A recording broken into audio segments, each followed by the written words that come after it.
This is a story about a world obsessed with stuff. It's a story about a system in crisis. We're trashing the planet, we're trashing each other, and we're not even having fun. The good thing is that when we start to understand the system, we start to see lots of places to step in and turn these problems into solutions.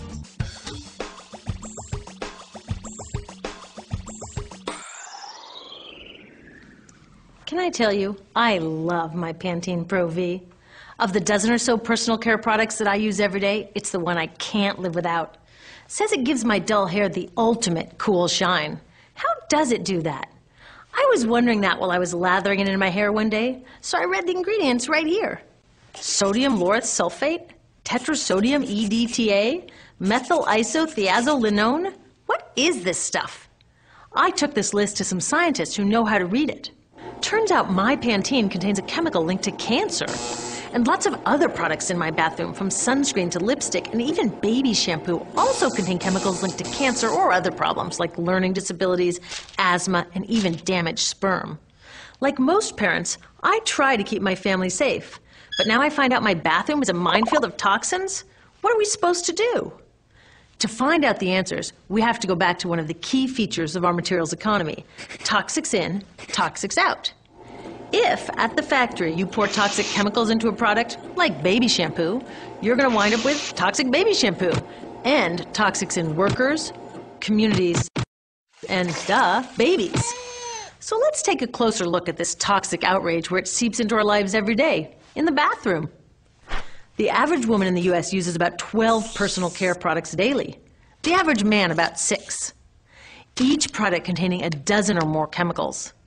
Less than 20% of chemicals in cosmetics have been assessed for safety by the industry's safety panel, so we just don't know what they do to us when we use them.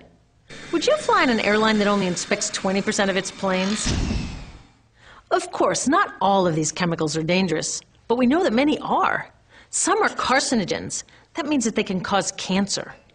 Others are neurotoxins and reproductive toxins, proven to mess up brain development and reproduction in animals. Wait a minute, we're animals too.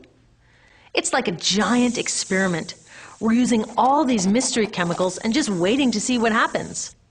One thing we do know is that they're getting inside us.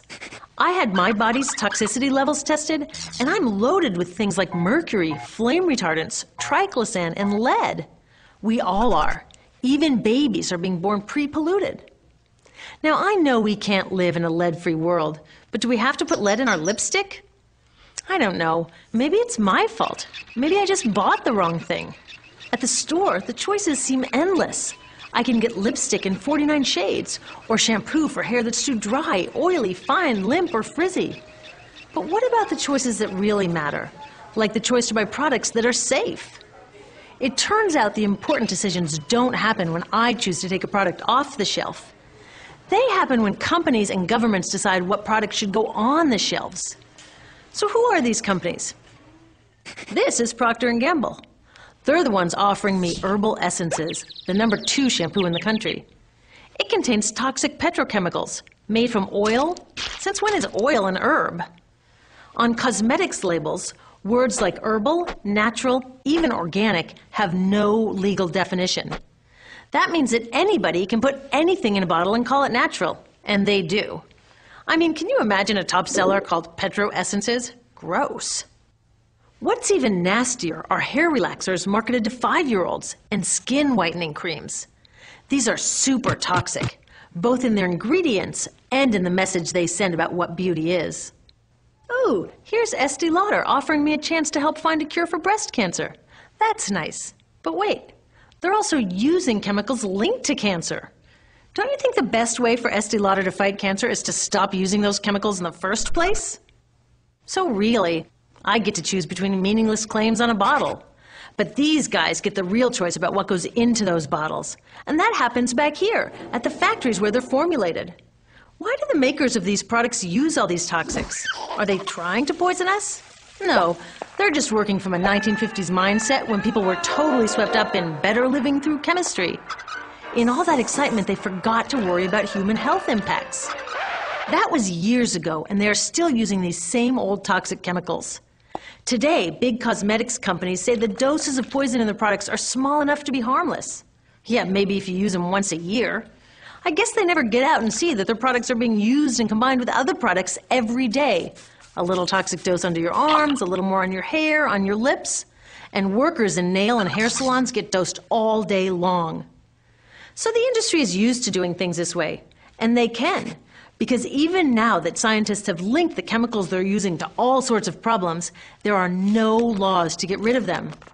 You're thinking, really? Come on, nobody's making sure that the stuff we smear all over our bodies is safe?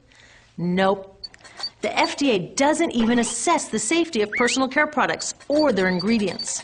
Since 1938, they've banned just 8 out of over 12,000 ingredients used in cosmetics. They don't even require that all of the ingredients be listed on the label. Now, this is an example where we can all agree a little more government action would be helpful. This lack of regulation leaves a huge hole that the cosmetics industry is all too happy to fill.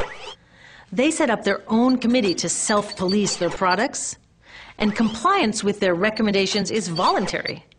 So the cosmetics industry is making the rules and then deciding whether or not to follow them. So you see, it isn't our fault that these toxic products are in our bathrooms. It's a whole broken system that's ignoring the simple rule: toxics in, toxics out. But we're not helpless. There are resources online that we can use to protect ourselves by identifying the best possible choices in the store. But the real action is with people working to change the system. Because if we really want to solve this problem, we got to start here with these guys. Women, parents, workers, people all over the country are demanding that Congress pass a new law, giving FDA the power to make sure that our personal care products are safe. We need common sense laws based on the precautionary principle. That means that when you're dealing with hazardous chemicals, just err on the side of caution. Let's not debate how much lead should be allowed in lipstick. Just get the toxic chemicals out of our products. Smarter laws would force companies to get past that old 50s mindset and figure out how to get us all clean and shiny without toxic chemicals. Can they? Totally. Many responsible cosmetics companies are already putting safer products on the market. Green chemists are developing substances that are designed to be safe and non-toxic in the first place. European governments have required the removal of many toxic chemicals, and companies have figured out how to comply. When cosmetics are reformulated to be safe and labeled honestly, then we can feel comfortable with the choices available at the store.